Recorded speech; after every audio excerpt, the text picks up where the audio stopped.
বাংলাদেশ আজ এক প্রশ্নে থমকে আছে।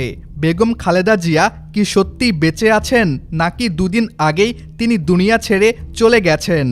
আর দেশের জনমত ও রাজনৈতিক পরিস্থিতি সামাল দিতেই কি তাকে কৃত্রিমভাবে বাঁচিয়ে রাখা হয়েছে? মানুষের দাবি ৪৮ ঘন্টার মধ্যে তারেক রহমানের আসার কথা ছিল, কিন্তু দুদিন পেরিয়ে গেলেও তিনি আসেননি, বরং স্ত্রী জোবাইদা রহমানকে পাঠিয়েছেন। কিন্তু কেন? কিসের এত বাধা? এই নীরবতা, এই গোপনীয়তা হাজারো প্রশ্ন তৈরি করেছে। বিগত কয়েকদিন ধরে সোশ্যাল মিডিয়ায় ছড়িয়েছে খালেদা জিয়া দুদিন আগেই মারা গেছেন। মানুষ প্রশ্ন করছে, যদি তিনি সত্যি গুরুতর অসুস্থ হন, তাহলে এখনও পর্যন্ত কোনো ছবি, ভিডিও বা প্রমাণ কেন প্রকাশ করা হচ্ছে না? কেন বারবার বলা হচ্ছে যান্ত্রিক জটিলতার কারণে তাকে লন্ডনে নেওয়া যায়নি? আজ নয় কাল, কাল নয় পরশু, যেন নির্ধারিত কোনো সিদ্ধান্তই ঠিকমতো কার্যকর হচ্ছে না।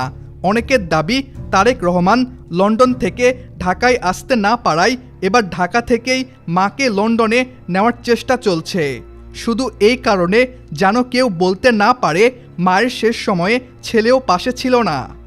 পরিবার এবং দলের নেতাদের অস্পষ্ট ও উত্তেজিত বক্তব্য মানুষের সন্দেহ আরও বাড়িয়েছে। আপনারা এই মিডিয়াটাকে কোন জায়গায় নিয়ে যাচ্ছেন? জোবাইদা রহমান আসছেন কিনা এই প্রশ্নে নেতাদের প্রতিক্রিয়া অনেককেই বিস্মিত করেছে। কেউ কেউ আবার দাবি করছেন তারা নিজ চোখে দেখেছেন তিনি বেঁচে আছেন। অন্যদিকে অনেকে বলছেন এসব গুজব। কিন্তু বাস্তবতা হলো, দেশের একজন শীর্ষ নেত্রী হাসপাতালে ভর্তি থাকলেও একটি ভিডিও বা ছবি পর্যন্ত প্রকাশ করা হয়নি। এটাই মানুষের বিভ্রান্তি বাড়ানোর প্রধান কারণ। হাসপাতালের সামনে ভিড় জমেছে হাজারো নেতাকর্মীর। কেউ দাঁড়িয়ে টিকটক বানাচ্ছে, কেউ দোয়া করছে, কেউ বা নিজের চোখ, কিডনি, ফুসফুস যা আছে দিতে প্রস্তুত, শুধু তিনি যেন সুস্থ হয়ে ওঠেন। মানুষের আবেগ তুঙ্গে। এই দৃশ্য শুধু একটি রাজনৈতিক দলের নয়, বরং পুরো জাতির প্রতি তার অবস্থানের প্রতিফলন। এদিকে সোশ্যাল মিডিয়ায় ছড়িয়েছে আরও একটি খবর।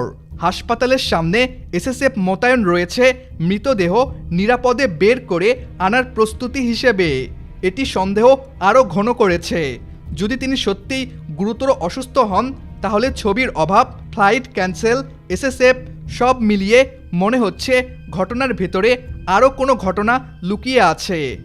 অনেকে আশঙ্কা করছেন বেগম খালেদা জিয়া মারা গেলে বিএনপির নামগন্ধ পর্যন্ত মুছে যাবে। আবার কেউ বলছে এগুলো সবই গুজব। কিন্তু সত্য এই যে তারেক রহমান দেশে ফিরবেন কি ফিরবেন না, সেটিও এখন মানুষের কাছে বড় প্রশ্ন। কারণ একজন সন্তান যদি সত্যিই পারতেন তার মায়ের পাশে, তিনি সবার আগে দাঁড়াতেন। রাজনীতির কারণে একজন মা মৃত্যুশয্যা থেকেও ছেলেকে শেষবার দেখতে পান না, এবং ছেলে মাকে এক পলক দেখার সুযোগ পায় না। এটা কেমন রাজনীতি? গণমাধ্যম বলছে তিনি এখনও বেঁচে আছেন এবং তাকে বিদেশে নেওয়া হবে, কিন্তু কেন নেওয়া হয়নি? কেন এখনও কোনো পরিষ্কার ঘোষণা নেই? মানুষের মনে এখন শুধুই প্রশ্ন, তিনি কি সত্যিই বেঁচে আছেন, নাকি কয়েকদিন আগেই দুনিয়া ত্যাগ করেছেন? তাকে লন্ডন নেওয়া হবে কি হবে না? তারেক রহমান দেশে ফিরবেন কি ফিরবেন না? এই প্রশ্নগুলোর উত্তর আজও অজানা। যদি বেগম খালেদা জিয়া সত্যিই দুনিয়া ত্যাগ করে থাকেন, তাহলে সত্যটা জনগণের সামনে প্রকাশ করা উচিত। আর যদি তিনি বেঁচে থাকেন, তাহলে একটি ভিডিও প্রকাশ করলেই মানুষের বিভ্রান্তি দূর হবে। কারণ হাজারো মানুষ তার জন্য কাঁদছে, দোয়া করছে, তার মুখের হাসি দেখার আশায় এখনও পুরো দেশ তাকিয়ে আছে। তিনি শুধু একটি দলের নেত্রী নন, তিনি বাংলাদেশের মানুষের আবেগের জায়গা। আজও মানুষ বিশ্বাস করতে চায় তিনি বেঁচে আছেন এবং সুস্থ হয়ে আবারও রাজনীতিতে ফিরবেন। সবশেষে একটাই দোয়া, আল্লাহ তুমি এই ইসলাম প্রিয় নেত্রী খালেদা জিয়াকে বাংলাদেশের জনগণের মাঝে আবারও ফিরিয়ে দাও। আমিন।